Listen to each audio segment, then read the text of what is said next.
مبلغ ہو تبلیغ ہو مسلم ہو اسلام ہو اس کا جو سب سے حسین اس کی سب سے حسین چیز اچھے اخلاق وہ خوبصورت چادر ہے جو آپ کے سارے عیب چھپا دی اور برے اخلاق وہ ننگا پن ہے جو آپ کے سارے عیب ظاہر کر دے گا۔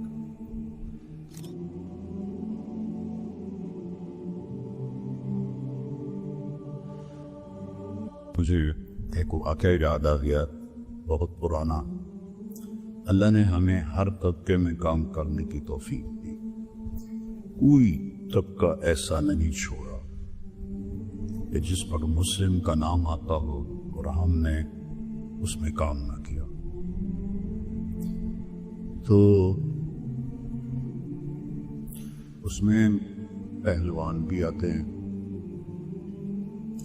تو پہلوانوں میں بھی گت شروع کیے، ان کو شعبان میں جمع کیا شادمان مسجد، تو کوئی 5-6 من دودھ ہم نے ان کے لیے تیار کیا۔ ہم نے تو بہت ہے لیکن وہ تھوڑا پڑ گیا، تو 3 دن کی جماعت تیار ہوئی۔ تو ایک پہلوان صاحب کو امیر صاحب نے کہا کہ پہلوان جی آپ نے عصر کے بعد آج اعلان کرنا ہے گشت کا، پڑھ دے آندے کا تھوڑا اور مذاکرہ کر لیا۔ تو وڈی وڈی کشتیاں ہٹائیں نے مذاکرہ کی ہوتا ہے، پڑھ دے آندے۔ انہوں نے ایک ساتھی کو ساز لگا دیا کہ ان کو تھوڑے سے الفاظ یا تھوڑے سے الفاظ ہوتے ہیں، تو وہ ان کی محنت کرتے رہے۔ وہ یہی کہتے رہے وہ یہ کیڑی وڈی گل ہے کر دیا گے، اور وہ ان کو سناتے رہے کہ آپ نے یہ کہنا ہے، آپ نے یہ کہنا ہے، آپ نے یہ کہنا ہے۔ عصر میں وہ ان کے ساتھ کھڑے ہو گئے، سلام پھیرا، ان کا پہلوان جی اٹھو، کادے لئی وہ تسی اعلان کرنا ہے، کادا گشت دا، اچھا کھڑا، حضرات ایک ضروری اعلان سنیے، آج مغرب کی نماز عشاء کے بعد ہوگی۔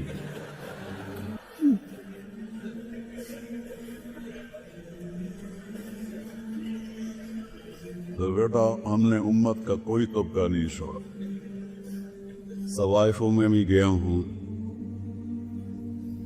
کتنوں کی شادیاں کروائیں، کتنوں کی کروائیں، وہ تو خیر اللہ نے مجھے ذریعہ بنایا، جنہوں نے توبہ کی وہ اللہ کی توفیق ہے، کتنوں نے توبہ کی، کتنوں کی شادیاں کروائیں، خسروں میں کام کیا۔ تو اس لیے ہمیں تھوڑا داؤ پیش آتا ہے۔ تو ہمیں بھی پتا تھا کہ مولانا ظاہر صاحب کسی کو اجازت نہیں دیتے۔ ہم نے مولانا ظاہر شاہ صاحب رحمہ اللہ جو میرے استاد تھے پرائیویٹ میں، ان سے بات کی کہ میں وہاں جانا چاہتا، تو کہا کہ وہ کسی کو اجازت نہیں دیتے۔ تو ہم 3 طالب علم تھے، دورے سے فارغ ہوئے، تو ہم کہا چلو یار کوئی تیار ہی نہ ہو، کسی کو شوق ہی نہیں تھا۔ میں چونکہ خارجی مطالعہ میرا بہت تھا شروع سے ہی، تو مجھے عالی صافل سند کا پتہ تھا، باقی کسی کو پتہ ہی نہیں تھا، چونکہ ہمارے ہاں دستور نہیں ہے اور ذوق بھی نہیں ہے طلبہ میں۔ تو ایک بنو کا تھا، ایک فتح جنگ کا تھا۔ میں نے کہا تم نے تو جانا ہی ادھر ہے، تو میں نے دیکھو ملتان کہاں سقا کوٹ، پھر میں واپس جاؤں گا، وہ تیار ہو۔ ان کے بیٹے تھے جو سقا کوٹ بازار میں کپڑے کی دکان کرتے تھے، ان کو جا کر ملے کہ ہم اس راویمن میں پڑے ہیں، سہیوال میں دورہ کیا ہے، آپ ہمیں لے چلے، ہم نے اجازت لینی ہے۔ تو ہنس پڑے،